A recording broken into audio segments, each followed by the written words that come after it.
Des premiers symptômes que l'on peut avoir qui ressembleraient à un ulcère, donc ces douleurs épigastriques qui peuvent être plus ou moins intenses et qui sont calmées par la faim, consulter soit un médecin, en premier lieu son médecin généraliste, puis son gastro-entérologue pour savoir s'il faut faire un bilan.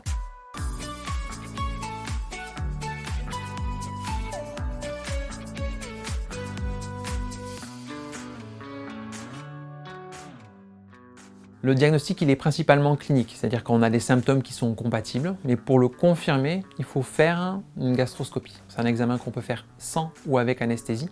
En France, dans 60 à 70% des cas, c'est plutôt fait avec anesthésie. On va passer un endoscope, donc c'est une petite caméra qui fait à peu près la taille de mon petit doigt, qu'on va faire passer par la bouche, qu'on va descendre au niveau de l'œsophage puis de l'estomac, et qui va nous permettre d'avoir une vision directe, comme avec une caméra normale, de la paroi de l'estomac. Ça va nous permettre d'identifier ces lésions d'ulcères, les caractériser, faire des prélèvements pour pouvoir savoir s'il y a la présence ou pas de la bactérie qui peut favoriser les ulcères, donc l'Helicobacter pylori, ou si ces lésions, ces ulcères, sont ce qu'on pourrait appeler des précancers. Les ulcères peuvent avoir une forme atypique, et souvent dans la localisation gastrique, ça peut être en lien avec un début de cancer, donc il est important de consulter et de faire ces examens pour s'assurer du caractère bénin. En règle générale, les ulcères duodénaux, donc quand on a une perte de substance au niveau du duodénum, on ne les contrôle pas parce qu'on sait que le risque de cancer est nul. Par contre, les ulcères gastriques, on sait que cette localisation est quand même plus atypique, et donc on a un risque que ça soit un début de cancer. Et dans ce cas-là, l'endoscopie et la surveillance, c'est très important parce que ça nous permettrait même de traiter avant que le cancer soit plus invasif. Parce que les seuls symptômes seront des douleurs.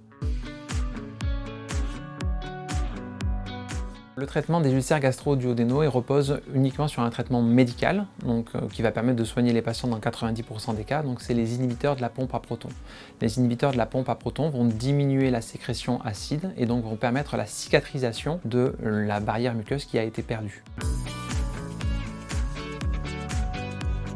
Dans la gestion des complications des ulcères gastro-duodénaux, la principale c'est l'hémorragie digestive, qu'on a dit hémorragie digestive haute, qui se manifeste par la présence de méléna, donc du sang digéré dans les selles, ou par du saignement par le haut, un hématémèse, un vomissement de sang. À ce moment-là, on peut effectuer chez les patients une intervention de type endoscopique, donc ce sont les interventions mini-invasives. Donc dans plus de 90% des cas, ce traitement est efficace. On a toutes les manœuvres possibles pour pouvoir arrêter ce saignement, en passant par la bouche, sous anesthésie, en mettant des clips. Des clips, c'est l'équivalent de petits points de suture qui vont tomber tout seuls au bout de 7 à 10 jours. Et si les hémorragies sont assez importantes et que les ulcères sont assez larges, on peut aussi mettre des clips de plus grandes envergures qui ressemblent un petit peu à des pièges à loups et qui vont permettre de fermer l'ulcère et de fermer l'hémorragie et donc d'arrêter le saignement.